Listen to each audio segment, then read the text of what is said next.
All right, so we're outside with Whiny Puppies, the 2038, and the garden. Hey, you're okay, buddy? You're okay? Did you want to run around a little bit while I'm filming, since the tractor's not running? Yeah? There you go. Your sister seems tired. Hey, you're out now. You are out. All right. So, we have the 2038 digging up this guy here. We had a dead rose bush, and that's a mostly dead rose bush. Yeah,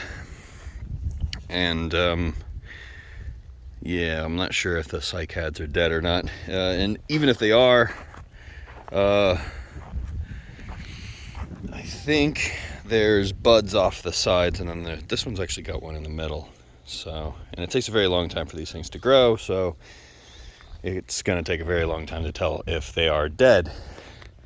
Rose bush up here, however, has really bounced back. Oh, hey, little buddy. Hold on, we're not too accurate with that other foot, so don't get near it.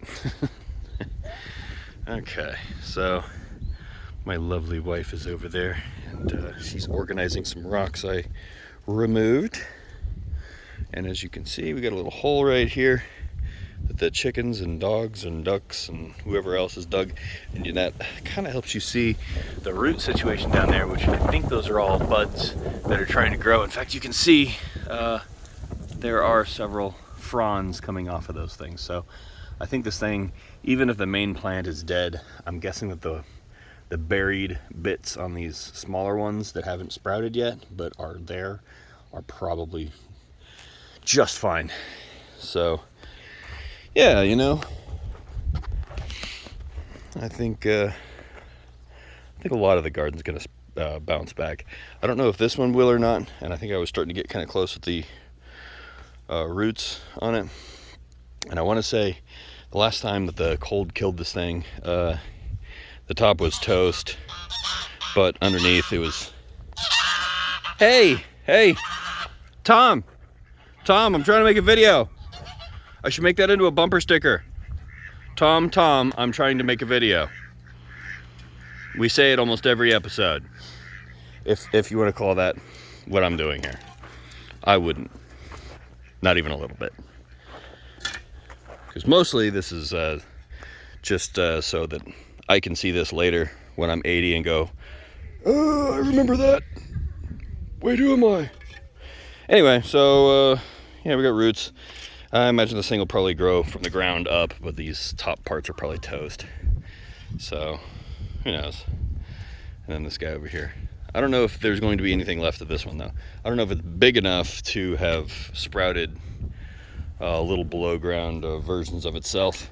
And if not, then does that mean that it's totally dead and I should dig it up, or what? I don't know. But either way, so most of the garden will hopefully be dug up by today. We're making pretty good progress. A lot of rocks, lots of rocks. And so my wife is building walls with them, and we did build a little bit of a thing here. It looks like the rocks on this one fell too, but I was able to fill this thing in until it was that height, which is pretty cool because previously it was kind of weird.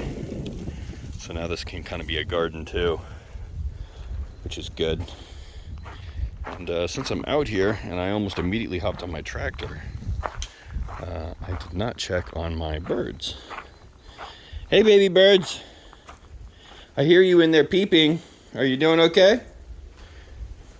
Baby birds. That's a bad place to hide, Moth. Hey, birds. How are y'all doing? Ooh, I think everybody is alive. Yes, everybody is alive today. Thank goodness. It's usually pretty rough the first couple of days after shipping. You lose a lot. We lost 3 turkeys. So that's always kind of rough, especially with really, really friendly ones like these guys. But we're learning to kind of block them from running off the side. I think that probably contributed. All right, stay in there. Just wanted to make sure you guys were okay. Oh crap, and I probably should have checked the water level. All right, we are 3/4 full. Or if you're pessimistic, we are 1/4 down. So, yeah, they're doing pretty good. Wife is still over there. But it's looking like a lot of the plants that you would kind of expect to be able to either just ignore the cold or bounce back from the cold are doing good. And the plants that you would kind of expect to totally and wholly die in the event are doing that. Some of these guys here, I don't know if it's even worth waiting at this point to see if this thing's going to try and grow. I don't know if it's going to try to grow another tree. I don't know if it's going to just sit here and rot. If I knew for sure, I could get started doing something. And given the amount of work that I put into keeping these trees from dying already, if it ends up being a situation where I should just cut them down, I'm going to be really, really upset. And I don't know what I'm going to grow. The kind of the theme of the whole place seems to be if it can grow food for whatever the heck we're doing, then we should grow that. This is probably the tree that's doing the best at that. It's a fig tree, and it is totally fine with the snowpocalypse, as you can not see because I can't focus in. There we go. So I figured that fig and orange trees would both be like, yeah, I don't like snow.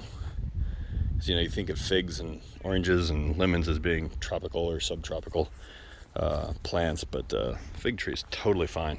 Doesn't care at all. Didn't even notice.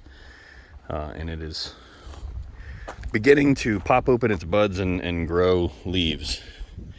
And oddly, even though it would seem as though this thing may be like the parent tree for those two that I have over there, cuttings of those guys, perhaps, because he is missing limbs of approximately the right size, and I'm gonna have to shave this guy this year, I think.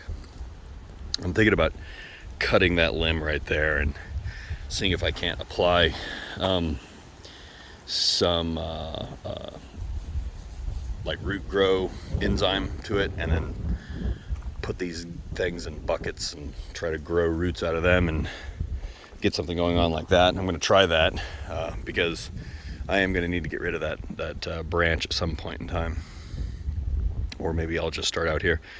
But it's growing into the driveway, and it does really, really good. And this tree is totally like the thickest leafed thing ever, and it drops mountains of figs, which my birds all consume. And I don't think we have any figs that go to waste. Pretty much none.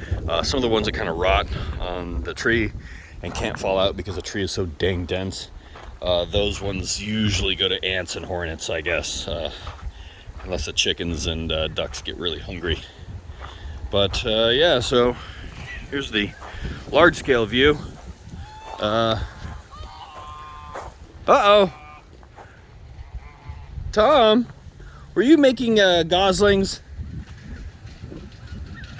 That would be really cool because I would like goslings. I guess Tom and Scarlett are thinking about having a family, so I should probably think about putting them somewhere that their very valuable eggs can't be eaten. That'll probably happen today, actually. In fact, I may get the daughter on it right now.